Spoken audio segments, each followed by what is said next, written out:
Everyone wants the ultimate diet for fat loss, carnivore, keto, fasting, short-term results. There's nothing wrong with getting fast progress with diets, but once you're on a diet, you can be off a diet. That's the problem.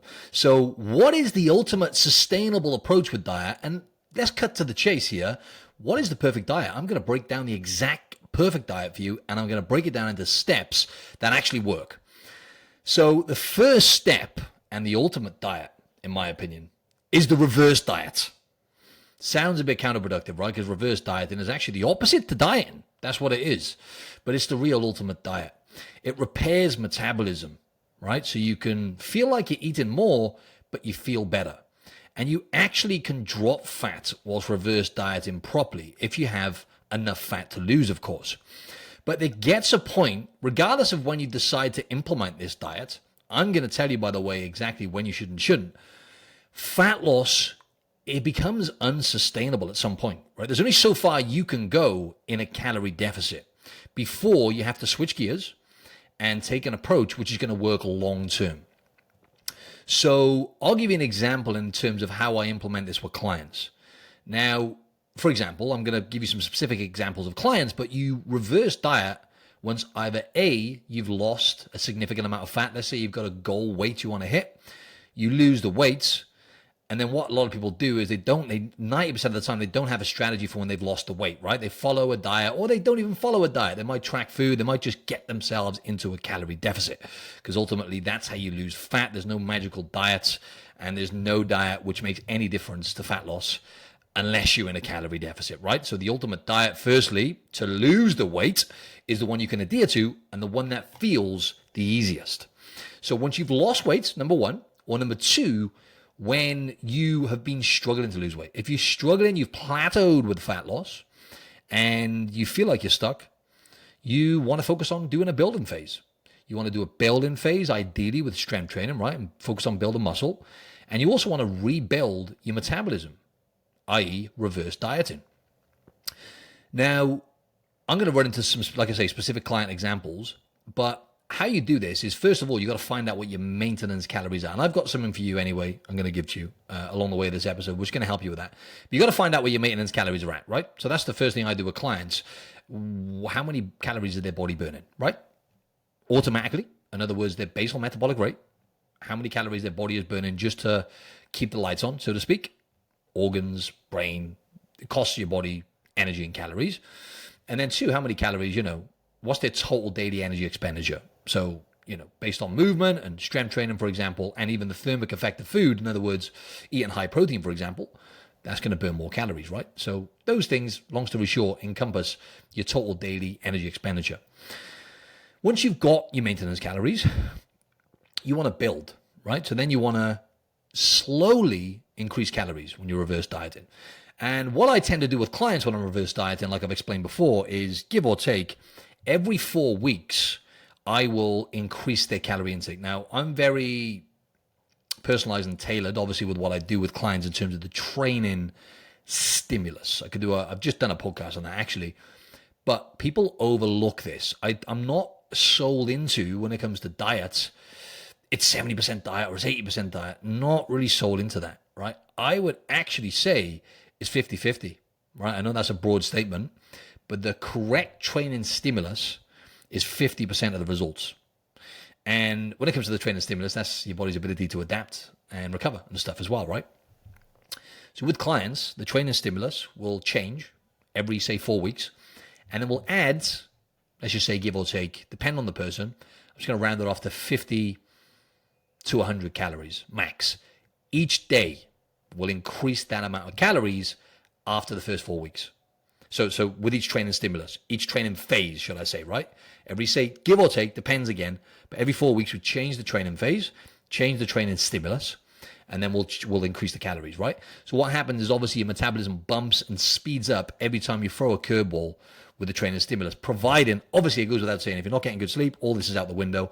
If you've got too much stress coming in, this is why the training stimulus is going to be your body's ability to adapt to that stimulus is going to be your results, right? In a nutshell, if you're spending too much time recovering or stuck in the recovery trap like most people, then the training stimulus is ineffective, right? And you're not going to get results. So that's what we do. Every 4 weeks, give or take, we'll increase the calories by 50 to 100 calories. So if we look at, there's loads of client examples, but I mentioned one before, did a whole episode. Over 9 months, we got her from, I think it was 1,400 calories at the start. That was her maintenance calories, or even 1,300.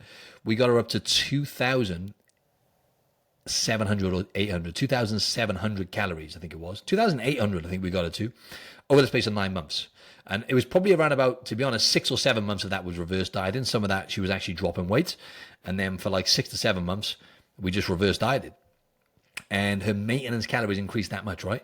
So if you do the maths, we were increasing, and she increased her movement. So some of that burn, that calorie burn, in terms of how much, us building her up to 2,700 as a maintenance calorie, she was actually moving more. But a big chunk of that, the biggest chunk of that, let's say her maintenance was 1,400, over say 7 months, we increase her calories, give or take by 100. That's an extra 700 calories onto her maintenance calories.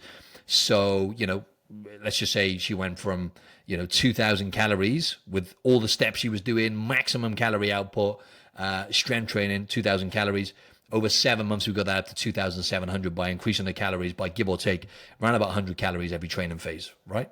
So that's how it works when you do it properly. So if you're someone who struggled to either A, lose that last bit of body fat, you can't get to that next level of leanness. B, you've done lots of different diets in the past, like most people, right?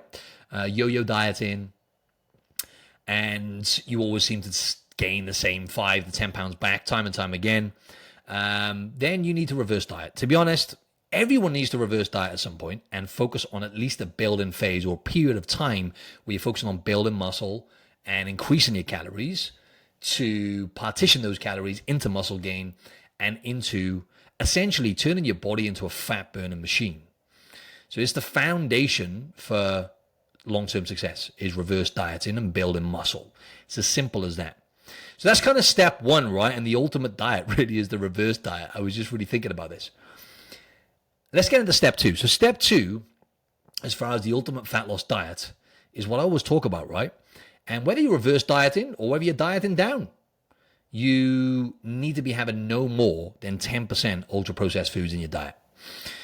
So it's not realistic for most people, if I'm honest, including myself, right? I have to be honest, every week, I can't class dark chocolate as ultra-processed food because it's really not. It's got 4 ingredients in there, the one that I have. But you know what, right? I'm really angry. I'm not going to go off on too much of a tangent, but literally just before this podcast, right, there's a protein company that I want to mention them just to throw them under the bus, but I'm not going to do that, right, because I'm not in a terrible mood. But been getting their protein for a while, right? And it was all natural ingredients, right? It was literally 3 ingredients, and there was no UPF. It was vanilla, I think it was vanilla paste or whatever it was, or vanilla something, but it was natural. Then it was grass-fed whey, and I believe it was stevia, right? Stevia, just a natural. Okay, it's still a sweetener, still not going to be ideal in high doses, but it's from the steviol plant, right? So it's as natural as protein powders get anyway. They just threw in, just got a new batch. Then look at the ingredients: emulsifier. Now, emulsifier completely, it's a chemical, it's an additive that they add to foods, which essentially completely changes your gut flora and makes you way hungrier. There's loads of research on this now, right? When your gut microbiome changes and when you have things like artificial sweeteners, sucrose is one, emulsifier, it actually wipes out a lot of the good bugs in your body and replaces them with bugs which make you want to eat more, right? And I'm just I can't believe it. What a cheek. So anyway, if we class that, all this to say, I'm going to class that as ultra-processed food now, right? Because I have that whey a couple of times a week. But all in all, just to kind of cut to the chase, 90% of the food that you eat needs to be whole foods, right? So 10% or less, ideally, needs to be, that can be the UPF, the ultra-processed foods, right? But look, if you're having more than 10% ultra-processed foods, and I define this as anything which has ingredients in there which are just not made by nature, right? Most of these things that come out of a packet, they're going to have, chemicals in there which are engineered just to preserve the product or to make it taste better or, keep going down the list. So you want to avoid them. I think you know what those are by now. I've talked about them enough, right? Especially if they've got chemicals, just always focus on this, right? Always focus on ingredients over calories. That's what I hammer home to clients. Now we do, at times track calories. Obviously, if you're eating more than you burn, like calories are number one, really, right? But when it comes to how many calories you consume and your fat loss goal and the ultimate diet, you need to really focus on the ingredients in the food. So when you go to the supermarket, have a look at the ingredients. Ideally, you need to be having at least 90% single ingredient foods, right? Beef, berries, avocado, eggs. Now I have yogurt, which has like 2 or 3 ingredients in there, but it's literally an organic biodynamic one, which is whole milk. And all it's got in there is whole milk and what is it? Like the bacteria. It's just natural. It's just squeezed from a cow, right? So that's still classed as a whole food, 100%. So, yeah, that's what you want to be doing, single ingredient food. So the reason why I tie this into step 2 is because whether you're reverse dieting or losing weight, you're never going to get long-term success if you're eating too many of these foods. And it's not just that they make you overeat. It's also that a lot of these foods completely change your hormone profile. Not to mention plastics as well, which disrupt your hormones. But, the chemicals in those foods have been known to, like I say, change the gut flora. Now, 20 different hormones or more than 20 different hormones are produced in the gut. So when you're eating these foods, and even if one hormone is off, that'll affect your body's ability to actually lose fat, regardless of the diet, right? So it's not about perfection. It's about just limiting junk. And when you get to a point where I'm at now, when I get a lot of clients to, where you don't desire any ultra-processed foods to the point where they don't even register in your brain as ultra-processed foods, as food, so you don't have the signal, for example, to eat those foods, that's when it's like, it feels easy then to be in shape. Like for me, don't get me wrong, I'm tracking now, I've been tracking for 2 weeks. To get leaner, right, to where I want to be right now and to kind of reset my gut a little bit, is probably that protein. I'm going to shout them out. Right. I might even, because I'm thinking of just sending them an email, not shout them out, throw them under the bus, just to message them first before I throw them under the bus, see how they respond. But, when I've been talking about my gut, for example, right, now I'm thinking it's probably the emulsifier that's been damaging my gut. Maybe I was having too much whey as well, which is derived from dairy. But the reason I'm tracking now is, I want to lose a little bit of fat, but also to reset my gut. Because when you're in a calorie deficit, right, it can help reduce inflammation. It works wonders. We can talk all about the quality of foods, which is number one, right, for you to be able to sustain fat loss. But really, when you burn more than you eat, magic happens, right? You reduce inflammation. It turns out like fasting, for example, intermittent fasting, there's nothing magical about it. Actually, all the research points to the fact now that all the benefits or most of the benefits come from the fact that you're restricting calories. So if you're someone who intermittent fast like me, or you do fasting and you think it's great for fat loss, it's not. It's just the fact that you're restricting calories, and that's when the magic happens, right? So, not perfection, just limit junk, and it's all about consistency over perfection. 90% every single day needs to be single ingredient foods. Otherwise, you're never going to get, it depends on where you want to take this to, right? If you want to get lean and stay lean, you're never going to do it when you're eating more than 90% ultra-processed foods. It's just not going to happen, right, for 99% of people. And on that as well, I didn't go too deep into the reverse dieting guide, right? But firstly, I want to give you, let's get into this first, the metabolic quiz, right? When it comes to reverse diet and knowing your body's ability to lose fat, I'm going to give you another free metabolic quiz, right? And I've shortened this quiz so you can get more value for less time, essentially. The last form was too long. And you're just guessing. If you're someone right now who's listening and you're like, right, I want to lose fat, or I can't lose this last 5 kilos of fat, I can't get to that next level of leanness, I keep losing weight and gaining it back, and you keep trying and you keep ending up back at square one. That's the definition of insanity. You're doing the same thing over and over and expecting a different result. Not only are you not going to get the result, you're actually going to get fatter over time. Your body's going to actually build and store more fat. So get a free metabolic quiz, and it takes literally a minute, I think, to fill out, and you'll know exactly what's holding you back and the exact plan and what foods to eat so you can actually lose fat and keep it off, right? So that's in the show notes. Click that and grab that for free. So step 3 is protein and whole foods. Now, I've just touched on whole foods, right? That's number 1. But you got to base every single meal as far as diet goes, right? And the ultimate diet is the high protein diet, right? Like I said, reverse dieting, great. You need to do that at some point. That's the ultimate diet, which is going to get you to the next level. But 2, ultra processed foods, if you can just do that one thing, that's my favorite. The number one most effective diet advice is removing ultra processed foods. That's number one. If you can do that for 30 days, if you can do whole foods, single ingredient foods for 30 days, you'll change your life 100%. But step 3, right? Protein with every single meal. Base every single meal around protein, right? And I was just talking to my 2 clients on a call yesterday about the fact that protein's not a magical macronutrient, right? And when you just like lift weights and eat high protein, adequate protein, let's say a gram per pound of body weight, and you do that consistently over a long period of time, years, it'll just change everything, your life. And I was thinking it's the ripple effect from having, let's say, a gram per pound of body weight every single day of protein. I'm not even going to talk about food quality right now. Just by doing that, you will essentially, you'll make better decisions because you won't be as hungry.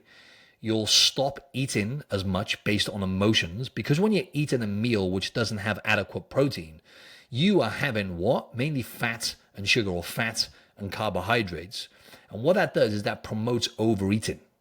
So that's what's going to happen. You're just going to eat more if you're not having, let's just say, at least 30 grams of protein with each meal, number one. So, and that's the way I look at things now. For me, it's easy to be in shape because the only thing I have which doesn't contain protein in one meal is my dark chocolate, right? That's my crutch and my vice. And obviously black coffee, we can class that as food. 5 calories in a black coffee, right? But 90% dark chocolate to 100% or even 85% sometimes a treat. I'll do that because, and that's the only thing that I eat which doesn't have protein in it, right? So basing every meal around protein, I would say 30 grams of protein minimum every single meal. And breakfast is the most important thing. As far as the ultimate diet goes, right? Where most people fall down is they're not having enough protein for breakfast, right? The average person, they have, a small amount for lunch, a massive amount for dinner, protein, or at least a good amount, but they don't have enough for breakfast. And if you're not having enough for breakfast, number one, you're not going to get adequate or optimal protein in for the day. It's just too hard to do for most people. Number 2, you're going to be more hungry and you're going to make poor decisions. Number 3, you're not going to have as much energy, because when you're having protein for breakfast, as long as you're having it from whole foods, ideally whole meat and eggs, worst case scenario, like good quality protein powder, for example, or even Greek yogurt, right? This is a go-to for a lot of clients and myself, right? If you're having Greek yogurt on its own with even some berries, or mix that in with whey protein, good quality stuff, for example, you're just going to not be as hungry. You're going to have more energy for most people. And it's just a ripple effect of that, really, right? So without that, the protein, and having at least say a gram of protein per pound of body weight, I'm just going to put that number out there because it's a round number. For anyone in the UK or Oz, we'll say 2 grams of protein per kilo of body weight. You're going to be on the back foot. Now, you can have a little bit under that and still get great results. But if you get to that optimal amount and it's a round number, you can't go wrong when you get to that point. So not all protein is treated equally as well, though, right? Now, the number one thing is you have enough protein, because that's all that matters, right? If you have that amount that I mentioned, nothing else matters, right? It doesn't matter about the protein quality as long as you hit that amount. But the second most important thing then is having a complete protein source, essentially. Now, if you're vegan, it's different, right? Because then there's like the bioavailability is terrible. And that's another conversation. But, most people listening to this are not. So just hit the protein first, but aim to get it through whole meat and whole foods. Goes back to what I said, right?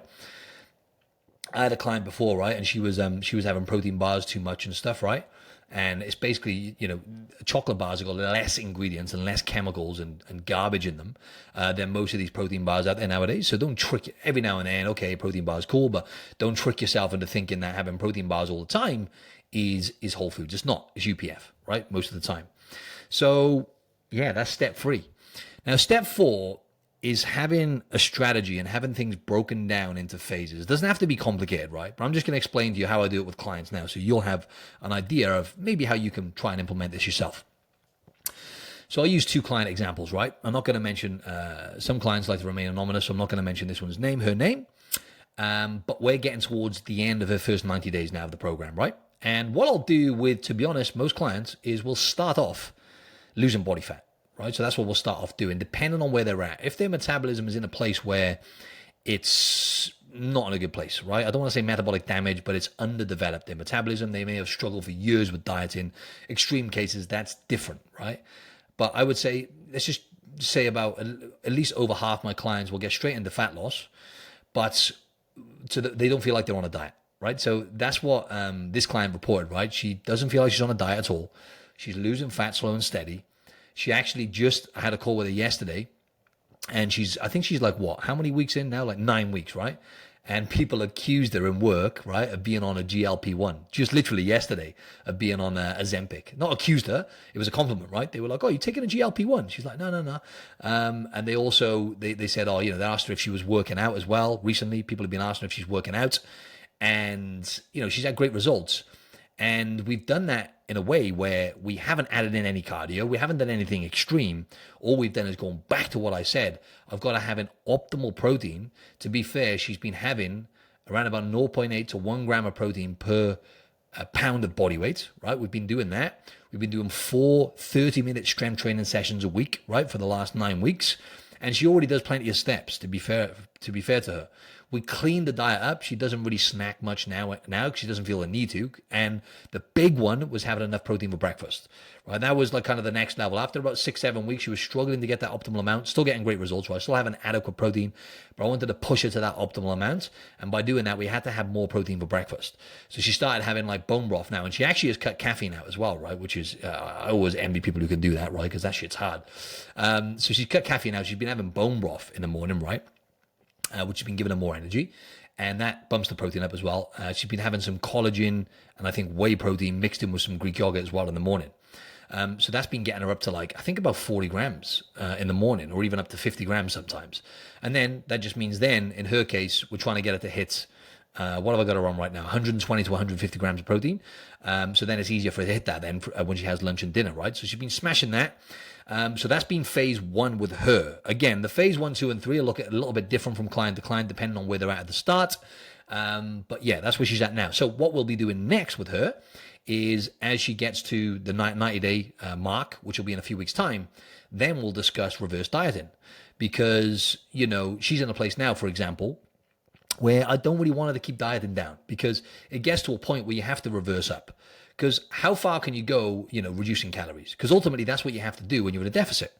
When you're in a deficit, your old deficit wasn't no longer a deficit, right? Because your metabolism adapts, it gets more efficient with calories. Essentially, your metabolism slows down and your body starts burning less. So it gets to a point where you can get away with less and less calories, and you have to reverse up. And you don't want to push that too far anyway. I never have any clients, I refuse to have any clients, even when they're in a deficit and losing fat, to eat anything less than 1,500 calories. If you eat any less than 1,500 calories, it's just horrible, right? It's not sustainable for most. It's too low a calories. It's kind of hard to get optimal nutrients, particularly fats as well, to get a good balance of essential fatty acids and stuff when you're having too low calories. And it's just suboptimal for health, So yeah, that's what we'll do next. We'll reverse diet.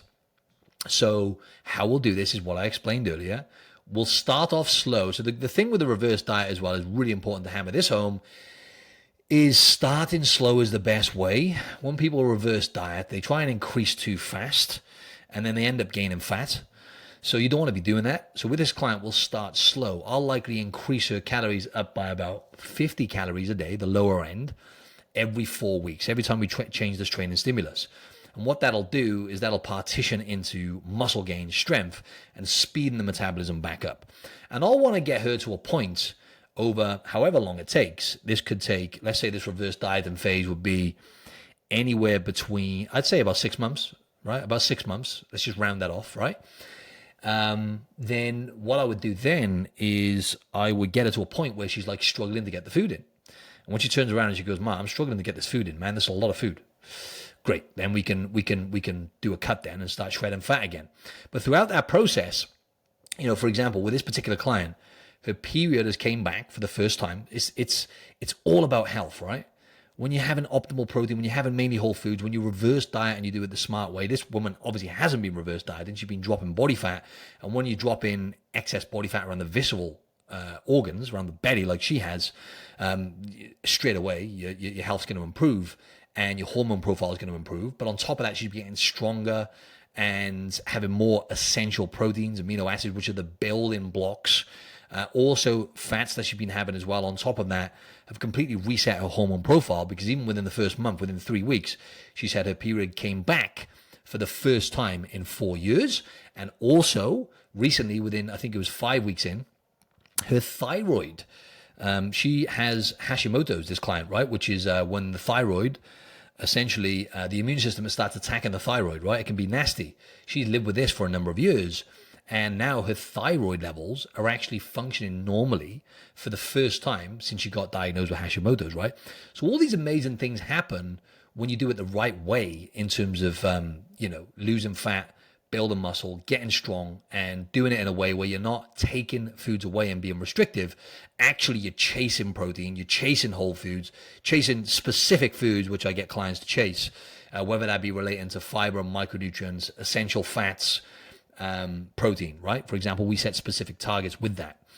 And then after that, then, however long they take, let's say 3 to 6 months reverse diet, and then it's a case of lifestyle integration, right? So even like 3 months in, like after 6 months of working with me, generally 6 to 12 months, that's when it feels automatic, right? And people can just integrate this into their life. The decisions they're making with food just become automatic. It feels easy. They don't have to track food. They can enjoy vacations, enjoy social events, and still maintain all the hard work that they've achieved, right? And they can stay in great shape, stay lean all year round. Now, there's another client example I was going to give you, but I'm not going to go too deep into that because we're going to be here for too long, right? I could give you a whole list of them. But yeah, like the other example I mentioned before, I got straight into reverse dieting. So some clients, if their metabolism is underdeveloped, and let's just say their maintenance calories are like 1,200 calories, there's no way am I going to put them into a deficit. I'm going to reverse them straight up, right? And I've kind of touched on that process, so I'm not going to go through all that again. Step 5, last and not least, is I like to call this step the longevity mindset, right? So this is where you're essentially focused on habits and health. And this is really the holy grail, I'd like to say, right? When it comes to metabolic health and getting long-term success, right, with health and fitness. Because when you've cemented in, you've compound, because everything I'm talking about, right, whether it's reverse dieting, whether it's losing fat, whatever your goal is, right, you have to implement habits along the way and stack habits up slowly, by the way. You can only change 1 or 2 habits at a time, right, to actually make permanent change with habits. When you compound those over time, what then happens is things become automatic, like I just said, and your habits basically are just part of who you are. So if I give you an example of where I'm at now, my habits now feel second nature. Now, I'm not perfect, right? There's going to be times where I go to bed a tiny bit later, right? Where to be honest, I'm not far off perfect when I think about it, right? I'm not far off perfect when I really think about it. For example, stress management and sleep, right? They're the 2 most important ones, by the way, stress and sleep, the most important lifestyle habits that you can implement and have the biggest impact on everything with hormones, cravings with food, muscle gain, energy, all those kind of things. They're the 2 that are the hardest to master. So for me, I need to do better with breath work and taking time out to replug and regenerate. I'm just going to do that this weekend, actually. And that's what I struggle with. And that's what kind of still holds me back, right? And still a challenge. And sleep, obviously, I've dialed that in. I'm like a 9 out of 10 with sleep. But, there's always room for improvement with that, right? With my sleep habits. But when it comes to nutrition, water intake, all the stuff I've talked about before, going to the gym, training, strength training, and being able to stay in shape. I can do so little now to stay in great shape and feel good, feel sharp mentally, energy good, be healthy, perform well, and look good. I can do so little to achieve that because of the foundation, which is habits and health, right? It feels second nature. So that's what I'd like you to take away from this on step 5 is the longevity mindset. You've got to look at, like I said on the last episode, you should be looking at, right, I need to be doing the strength training. I need to be doing exercise until the day I die. If you can't do those things to the day you die, then you've slipped up along the way. You haven't implemented the right habits. You haven't prioritized sleep. You haven't managed your stress properly. Life's hard. We're going to be hit with like terrible stuff in life, stressful events and everything else. But having that resilience and that foundation is all going to come back to habits and personal standards. And just being consistent with the right things through all seasons. And a big thing I'd like to hammer home here on step 5 as well, when it comes to longevity and when it comes to losing fat, keeping it off, is focusing on other metrics than just that number on the scale, right? With reverse diet in particular, right? You got to look at, okay, yes, with physical progress, definitely want to be doing body measurements with the tape, right? Photos don't lie. But you can be your own worst enemy, which is why, to be honest, like hiring a coach can be so valuable because it gives you peace of mind as well, in terms of, right, okay, like we can be our own worst enemy with the body, but with my clients, they upload the photos, whether it's every 2 weeks, every 4 weeks into the app, and we know where they're at, right? And we know what we got to tweak or change to make sure they continue level up. But body metrics, like a body stat machine or a DEXA scan, is the best to do the body composition and the bone mineral density and visceral fat and stuff. Measurements, photos, and then, the number on the scales is something that you want to track. But if you have a poor relationship with the scales, that'll hold you back. That's the biggest obstacle, and it just destroys people's goals in terms of health and fitness. It just most other things, when they get too attached to the number on the scale, and this is the biggest challenge I have with a lot of clients, particularly female clients, right, is that number on the scales, because we have a certain number we want to hit. And you've just got to completely recondition your brain. And it comes down to mental resilience again, right? It's keeping going, right? It's not rocket science, let's be honest. So yeah, just going to wrap that up now, right? So step 1, we've got the reverse dieting, right? Which is essentially the ultimate diet. Step 2, ultra processed foods, right? 10% max of your diet needs to be, you need to have at least 90% of your diet whole foods, no more than 10% ultra processed foods. Step 3 is protein, and getting that from complete whole foods, right? Whole meats, mainly. And complete protein sources do matter, like I said earlier, right? So like, dairy, good quality sources of dairy, eggs, for example, are at the top. Then we got step 4, we got smart phases. So setting yourself targets like 30 days and 90 days, like I do with clients, and then like 12 months. That can get a bit overwhelming for some if you're doing that on your own. But have phases where you're going to focus on either fat loss, reverse diet, and you've got to have a strategy. And then step 5 is obviously longevity mindset. Look at, can I stick to what I'm doing forever? Be honest with yourself as well, because people say yes, and it's not realistic. Can you stick to what you're doing now, habits-wise, nutrition, training? Can you stick to those things long term? Maybe you're trying to eat carnivore, you're trying to eat keto, whatever you're trying to do, fasting. Can you do that long term? If the answer is no, then the second you stop doing those habits, you stop implementing those habits, it's temporary, and you go back to square one, you gain all the way back, right? So it's permanent lifestyle changes. That's the only way you get long-term success. So look, I want to wrap this up as well with get your free metabolic quiz assessment, right? You're a fool if you don't do that. The link's in the show notes.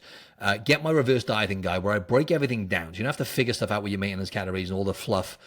It literally tells you what to do, right? It's very simple. That's in the show notes too. Click that, get that for free.